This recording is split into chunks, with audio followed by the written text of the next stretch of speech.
జగన్మోహన్ రెడ్డి గారు ముందే చెప్పారు, పేద ప్రజల జీవితాలు ఖచ్చితంగా మేము మార్పు తీసుకొస్తాం, వారి జీవితాల్ని ఉన్నతంగా తీర్చిదిద్దుతున్నాం, మీరు మోసపూరిత మాటల్ని నమ్మద్దని చెప్పారు. ఈరోజున ఏం జరిగింది మనం కూడా చూశారు కదా. ఉచిత ఇసుక అంటే మీ ఇంటి ముందు పోయమంటారా అని అడిగారు చంద్రబాబు నాయుడు గారు. మరి ఆ రోజే చెప్పపోయారా మీరే ట్రాక్టర్ తీసుకెళ్ళాలి, అక్కడ లోడింగ్ ఛార్జీలు కట్టాలి, సీనరేజ్ కట్టాలి అని చెప్పపోయారా ఆ రోజున? ఉచిత ఇసుక ఎందుకు మాట్లాడారు? తల్లికి వందనానికి కూడా అందరి తల్లులకి ఇయ్యం, కొంతమంది తల్లులకే ఇస్తాం, కొంతమంది బిడ్డలకే ఇస్తాం, విద్యార్థులకే ఇస్తామని షరతులు వర్తిస్తే ముందే చెప్పకపోయారా?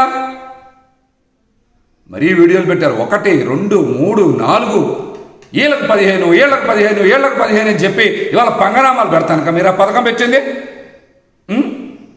పంగనామాలు పెట్టడానిక? ఇంకా చాలామంది మాట్లాడారు పథకాల గురించి, డీబీటీ సిస్టమ్ గురించి ఇష్టానుసారం మాట్లాడరు అందరూ. ఈ రోజున మీరు కూడా జగన్మోహన్ రెడ్డి గారి లాగానే బటన్ నొక్కి నేరుగా తల్లుల ఖాతాలోకి పంపించే విధంగానే జీవో నమోదు చేసింది. అంటే జగన్మోహన్ రెడ్డి గారి విధానాన్నే మీరు కూడా కొనసాగిస్తూ ఉన్నారు. ఆయన ఎక్కడ కూడా పథకాల అమలులో ఒక్క నయా పైసా అవినీతి లేకుండా నేరుగా లబ్ధిదారుల ఖాతాలోకే పంపించినటువంటి గొప్ప విధానాన్ని ప్రవేశపెట్టినటువంటి వ్యక్తి జగన్మోహన్ రెడ్డి గారు. ఈ రోజున ఆ విధానాలనే కొనసాగిస్తూ ఆయనపైనే విమర్శలు చేయడం అత్యంత దుర్మార్గం. ప్రజలు కూడా ఆలోచన చేయాల్సింది. ఒక్క జగన్మోహన్ రెడ్డి గారి మీద 7 పార్టీలు కలిసి పోటీ చేసినాయి. 7 పార్టీలు. ఇక్కడ ఓటమి చెందింది జగన్మోహన్ రెడ్డి గారు కాదు.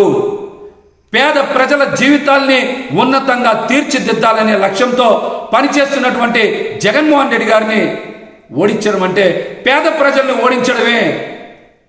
మీరు చూస్తారు ఈ 5 ఏళ్లలో ఎన్ని ఇబ్బందులు వస్తాయి, ఎంతమందిని ఇబ్బంది పెడతారు, పథకాల అమల్లో ఎన్ని షరతులు పెడతారు, ఎన్ని తూట్లు పొడుస్తారు అనేది రాబోయే కొద్ది రోజుల్లోనే ప్రజలందరికీ కూడా అర్థమవుతుంది.